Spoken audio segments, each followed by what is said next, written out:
জয় বাবা লোকনাথের জয় জয় বিশ্বাসনাথ বাবা লোকনাথ। বাবা লোকনাথের চরণে শতকোটি প্রণাম জানাই। তোমার অভয়বাণী যে আমার জীবনে চলার মূল পাথেয় বাবা। করুণা সিন্ধু বাবা আমার, তোমার জয় হোক। নমস্কার দাদা। হ্যাঁ নমস্কার। আমি চঞ্চল সামন্ত, ধুবড়িতে বাড়ি, আসামের ধুবড়ি। বাবা লোকনাথ আমার জীবনকে আলোয় আর ভালোয় ভরিয়ে তুলেছেন। আমি যখন নিজের জীবনে পিছন ফিরে তাকাই তখন বুঝতে পারি কত বাধা বিপত্তি বাবা পার করিয়ে আজ আমায় এখানে নিয়ে এসেছেন, তার কোনো হিসেব নেই। আর এতেও যদি আমি কৃতজ্ঞতা প্রকাশ না করতে পারি তাহলে আমার মতো অকৃতজ্ঞ এই জগতে আর দুটি হবে না। খুব ছোটবেলায় আমার ঠাকুরদা ও জাগতিক পিতাকে হারিয়েছি আমি। এরা দুজনেই আমাদের পরিবারের মূল উপার্জনকারী ছিলেন।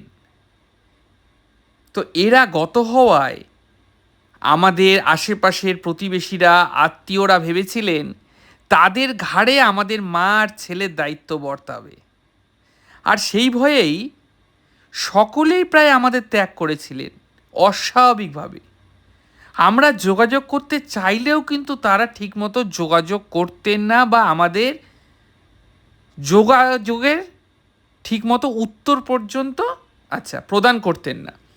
কিন্তু বাবা লোকনাথের অপার ও অসীম কৃপায় আমাদের কিন্তু ঠিক দিন চলে গেছে দাদা ভাই। আমার মা খুব বেশি দূর পড়াশোনা করতে পারেনি, তাই খুব উঁচু ক্লাস পড়াতে না পারলেও নিষ্ঠার সাথে ছোট ছোট বাচ্চাদের পড়িয়ে সংসার খরচ ও সেই সঙ্গে আমার পড়াশোনা চালিয়ে গেছেন। এই কারণেই আমার মা নমস্য। যদিও এর পেছনে বাবা লোকনাথের অবদান অনস্বীকার্য। এরপরে যখন আমি ধীরে ধীরে বড় হতে লাগলাম এবং সেই সঙ্গে তাল মিলিয়ে সংসারের খরচ বাড়তে শুরু করলো, তখন বাবা লোকনাথ আমাদের উপার্জনের আরও একটি বিকল্প পথের সন্ধান দিয়ে দিলেন অস্বাভাবিকভাবে। অর্থাৎ বাবা লোকনাথ যেন আমাদের কাছে কল্পতরু, কোনো কিছু চাইবার আগেই পরম স্নেহে তা তিনি পূরণ করে দিতেন। আমাদের বাড়িটা বেশ বড় হওয়ার সুবাদে এবং এখানে একটি ইংলিশ মিডিয়াম স্কুল খোলার সুবাদে আমি আর মা দুজনে মিলে বাবা লোকনাথের কৃপায় ঠিক করি একটি হোস্টেল খুলব।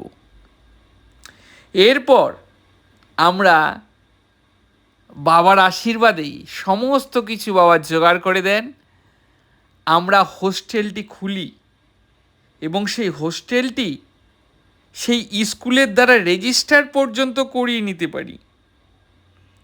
এরপর আমাদের আর পিছন ফিরে তাকাতে হয়নি দাদাভাই, বাবা লোকনাথের আশীর্বাদে ধীরে ধীরে আমাদের সেই কাঠের সুবিশাল বাড়ি আজ 5 তলা সুসজ্জিত হোস্টেল।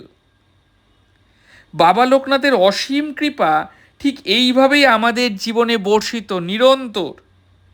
বর্তমানে বাবার কৃপাতেই আমি বিয়ে করেছি এবং বছর ঘুরতে না ঘুরতে আমাদের কোল আলো করে এক পুত্র সন্তান এসেছে। তা সবই আমার বাবা লোকনাথের আশীর্বাদ। এরপর শ্বশুরবাড়ির সকলেও অত্যন্ত ভালো, যদিও অনেক বড়লোক তারা আমাদের থেকে, তাও তাদের কারোরই বিন্দুমাত্র অহংকার বলে কিছুই নেই। এমন মাটির মানুষ তারাও, আর হবে নাই বা কেন। তারাও যে আমাদের মতোই আমাদের বাবা লোকনাথের পরম ভক্ত। বাবা লোকনাথের শিক্ষা তাদের শরীরে বইছে। একটি কথা খুব পরিষ্কার দাদা ভাই, বাবা লোকনাথকে যে অন্তর থেকে ডাকবে আমাদের পরম দয়াল বাবা তার ডাক শুনবেনই শুনবেন। এ যেন চিরন্তন সত্য। বাবা যে তার সন্তানদের আকুল আবেদন শুনে কখনোই মুখ ফিরিয়ে থাকতে পারেন না, এ কথা বারংবার প্রমাণিত। জয় আমাদের সৃষ্টিকর্তা বাবা লোকনাথের জয়। জয় ভগবান লোকনাথ।